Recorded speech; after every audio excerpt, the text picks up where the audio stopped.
after me and my first husband are separated, I met this guy in New Jersey. Like my first husband, I literally ran away when he was at work because he was controlling. He was like, he was a narcissistic. He was, I'm not perfect, me and you, but it was just too much for me. So I had to run away from him. When I left, I was broken, whatever. I was just devastated. Then when I left, I didn't really want to stay with no friends based on my first experience. It wasn't the worst, but it was not my thing. You get me? So I stayed with my cousin for one night, and I got a living work in New Jersey where I was taking care of 4 kids, and it was really, I was going through my depression, my stress, knowing that I got married, and the whole entire world knew that I got married and it's not working out, and then I got a divorce. I was just like, oh my goodness, I don't know what to do. Should I go back to my country? I'm almost 6 months in, whatnot. I was just confused, and then the kids, and then I gotta wash, cook, clean. I gotta do all of these stuff in the living job that I was doing. I was just so. So one day I was going to get some braid to braid my hair, and I was walking to the store that's like 30 minutes walk. While I was walking, looking all nice, black, cool, my nice little tights or whatnot, this nice guy, very nice Spanish guy, he pulled over and he's like, "Hi, mommy, where are you going?" I'm like, "I'm going to the hair store." And he's like, "Where is that?" I'm like, "It's like 30 minutes down the road." And he's like, "Are you walking?" And I'm like, "Yes, I'm walking." And he's like, "Okay, come, let me bring you." So I went in the front part of his van, his Jeep, or whatever they call it. His truck, they call it truck here. In America, they call van truck, yeah. I went in the front seat of the truck, and he's like, "What's your name?" And I'm like, "Princess." And he was complimenting me. "You're so beautiful." And with the Spanish accent and whatnot. He was actually going somewhere. I don't know where he was going actually, but I knew that he stopped and he brought me to the hair store. No, I went into he said he's gonna wait on me and bring me back home. So I went into the hair store. I took a little minutes, to get around or whatnot. So I'm in the hair store. I was in there for like maybe 20 minutes, and that dude parked outside and he waited on me. When I went back, he's like, "Did you get everything that you wanted?" I'm like, "No." And he's like, "Okay, then what did you want money?" I'm like, "Yeah, sure." They gave me $300 to go in and get some other stuff that I want. Little makeup and little stuff like, those fake eyelash or whatnot. Because I'm like, I'm going to put myself together and not look depressed, even though I'm stressed the hell out with the job, with my husband stalking my phone, asking me to come back home or whatnot. Anyhow, we exchanged number, and he brought me back to the house that I was staying. And eventually, every time he's passing, I would walk the kids just to see him or whatnot, and he would stop and speak with me.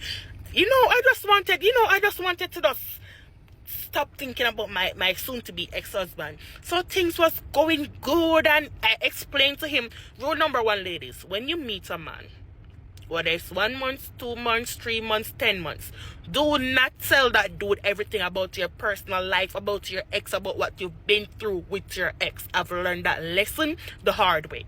Anyhow, now things is going good and whatnot, and eventually I started to fall in love with Mr. Mar. Let me call him Mar. You get me? Because I don't have anything for anybody to sue me for, so I'm not going to call his name. I'm going to say Mar.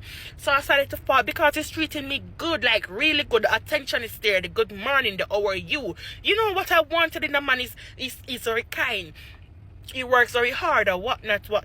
So things take its time to progress, and he invited me to his apartment, and I'm like, okay, no problem, whatever. When I went to his apartment, it's like, the shared place, so it's like a lot of Spanish people was in the apartment in different rooms.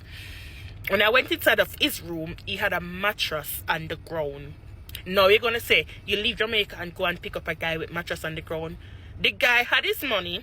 As far as I could see, he had a business. As far as I could see, also a nice truck plus his business trucks or whatever. As far as I could see, also. So I'm like, why do you have this on the ground? What happened? And he explained to me and told me that his baby mother and him, he bought his house and she threw him out and whatnot, and he's telling me stuff about her bad ways, and then he started to cry. I'm like, you know, I'm not gonna judge him, and he's like, he's looking at an apartment and he doesn't want to put any furnitures in where he's staying, so once he gets his own apartment he's gonna furnish it and all those stuff. I'm like, okay, no problem, whatever, because you know, I'm seeing the money, I'm getting the attention, I'm not gonna judge a dude. Everybody have their moments, everybody, you know, so whatever. So no, I did not do anything on the mattress. No. I sat on the mattress, we spoke, and you know, get to know each other more or whatnot, and we kiss. I'm not gonna lie, we kiss.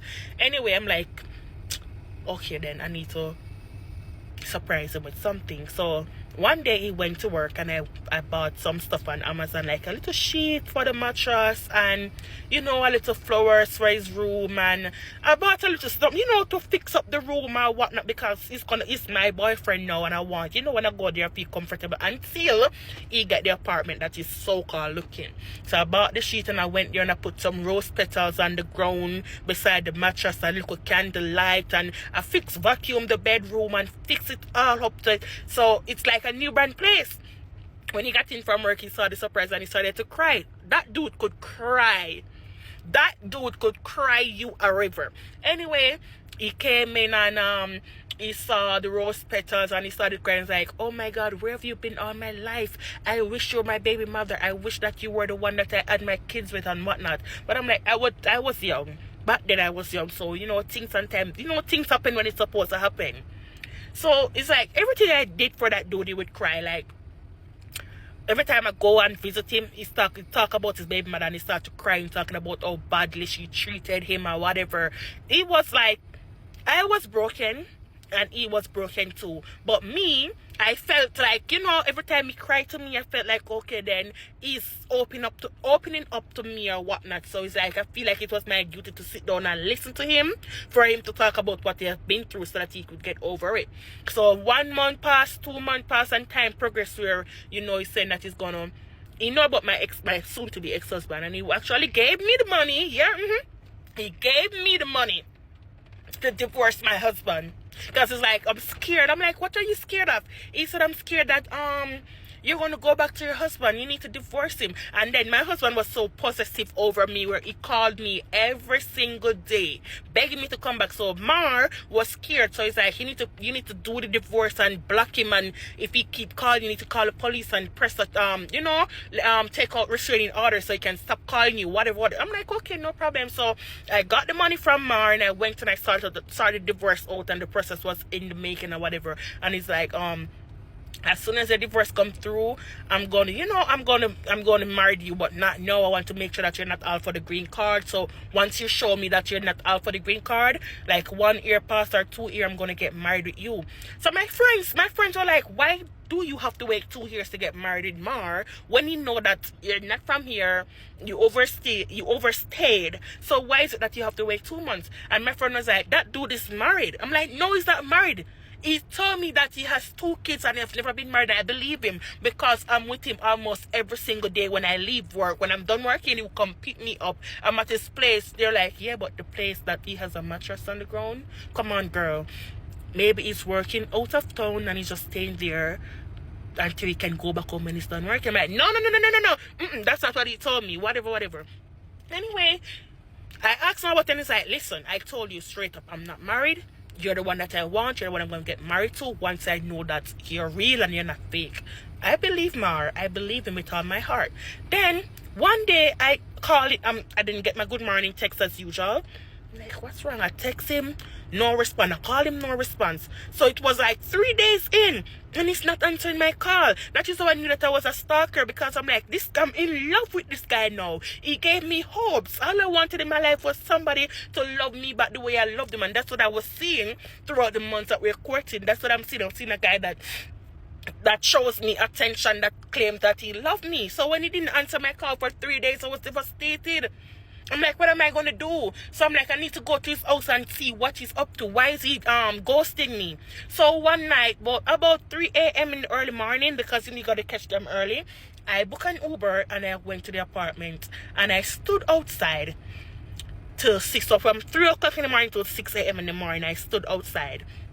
And He opened the door. I'm like, hey, what you doing? Are you trying to ghost me?